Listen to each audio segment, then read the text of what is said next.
زما عزتمن ورونو د مولانا محمد ادریس صاحب دا بیان چې تر اخره پورې ور ان شاء الله تاسو به ډیره پیدا وشي. ویډیو لایک کړئ، کمنټ وکړئ، چینل سبسکرایب کړئ. چتونو باندې اوسېدل به یو بل سره به د چت نه تلل راتلل پخوا هم دا قصه وه.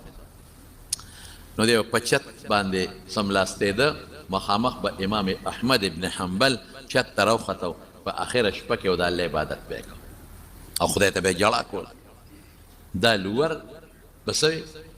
ده به یا الله ارمان نو چې داسې د احمد په شان خو زم وی، ارمان نو چې د اخره شپه کې زم پاسېدې الله ته ودرېدې او ما الله ته عبادت کو، ارمان نو چې دغسې ژړا ما هم خدای ته کول، ارمان نو چې دقسې خشته ښکلې د خشوع خضوع مزېدار مونځ ما هم کولې، خو الله نشم کولی. بچي مې ټوله ورځ ورته سټک وه، د سار نه تر ماښامه پورې سټک وه، ستړی یم الله نشم پاسېدی، د کټ نه نشم پاسېدی پروردګار. او دې لوارانو دې به پخوا د شپې هم کار کوه، د شپې به یې دن ته ډیوه بله کړې وه او لګیا به او خپل کار. مونږ په دې وطن کې هم داسې الله نو زه خو د شپې اولی سو ټوله ورځ سټک وم نو لاس مې ستړی دی، بل لاس باندې مې کار کړي، دواړه لاسونه مې ستړي پروردګار، پاسېدې نشم. ای خدای ټوله ورځ بچي مې دي څه وکړم، ښځه مې ده که نه کوم زما بچي ښځه به څه خوري الله.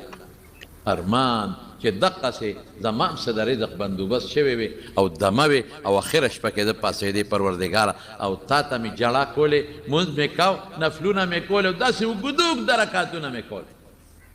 هره شپه چې به دې په ډډه واوړېد دا لور او احمد ته به یې وکتل نو دقه سوچ به یې کو، هره شپه چې به په ډډه واوړېد راویښ به شو احمد ابن حنبل ولید به دقه سوچ به یې کو. لور کاکا مړ شو، یو لوی عالم دی هغه په خوب کې ولید، دې خوب ته رسول الله مبارک مبشر ویلی دی، مبشرات. هغه ورته وی داسې خشته یو باغ دی، یو چمن دی، لور کاکا پکې ګرځي. هغه عالم ورته وی هلکه د څنګه په دې چمن کې چکرې لګې او ګرځي، الله د سره څه وکړل؟ وی ما باندې خو الله ډېر لوی فضل وکړو. وی څنګه؟ وی چې څنګه مړ شومه، وی فرشتو ته وی چې نیغې بوځئ جنت ته او د احمد ابن حنبل ګاونډی ورسوئ. په دنیا کې هم د احمد ابن حنبل ګاونډي و او په آخرت کې د امام احمد ابن حنبل ګاونډي یې کا هلته ورسو، دنیا کې هم ګاونډي او په آخرت کې جنت کې هم نیغ بوځئ د هغه ګاونډي یې کې. ما وی الله ما خو فرشتو ته مې وی ما خو دا عمل د احمد غوندې سړی صاحب امام احمد ابن حنبل خو د رسول الله مبارک د لسو لکو احادیثو حافظ، لس لکه او هغه د هغه ځان له یو تاریخ دی که مقرره له درته به ووایم چې هغه د الله د دین دپاره څومره لوی تکلیفونه تیر کړي صاحب.